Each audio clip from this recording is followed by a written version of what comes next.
बिस्मिल्लाहिर्रहमानिर्रहीम। अस्सलाम वालेकुम। तो कैसी है जी हमारी प्यारी सी यूट्यूब फैमिली, सब कैसे हैं, सबका क्या हाल है। तो ये देखें जी माशाल्लाह माशाल्लाह बकरे। और मैंने कहा आज का दिन हमारे पास से मेहमान हैं, बेचारे कल चले जाएंगे, तो इनको हम खिलाते हैं एप्पल। और देखिए कितने शौक़ से खा रहे। और अल्लाह पाक जिनके भी हैं, अल्लाह पाक उनकी कुर्बानी कबूल फ़रमाए, और जो नहीं कर सके अल्लाह पाक उनको भी हिम्मत और तौफ़ीक दे।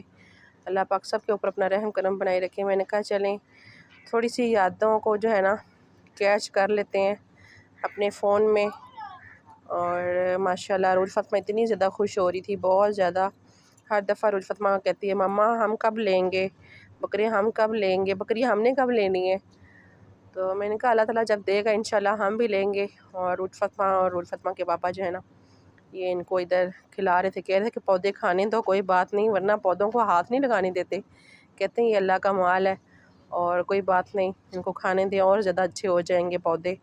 तो ये देखें कितना प्यार कर रहे हैं बकरे। ये कल से आए हुए हैं हमारे पास और आज का दिन, कल ये चले जाएंगे। अल्लाह ताला सबको हिम्मत और तौफ़ीक दे, अल्लाह पाक सब के ऊपर अपना रहम करम बनाए रखे। और सब कैसे हैं, और जो भी हमारे बहन भाई देश परदेश जहाँ भी रहते हैं, अल्लाह पाक सब के ऊपर अपना रहम करम बनाए रखे और सबकी मुश्किलों को आसान फरमाए, सब हंसते मुस्कुराते रहें। और सब ज़रूर बताना कमेंट में कौन कौन ईद कर रहा है। ये देखिए माशाल्लाह कितना प्यार कर रहे हैं। और माशाल्लाह सब कैसे हैं, सबका क्या हाल है। आज मैं काफ़ी ज़्यादा थक गई थी, काम बहुत किया मैंने।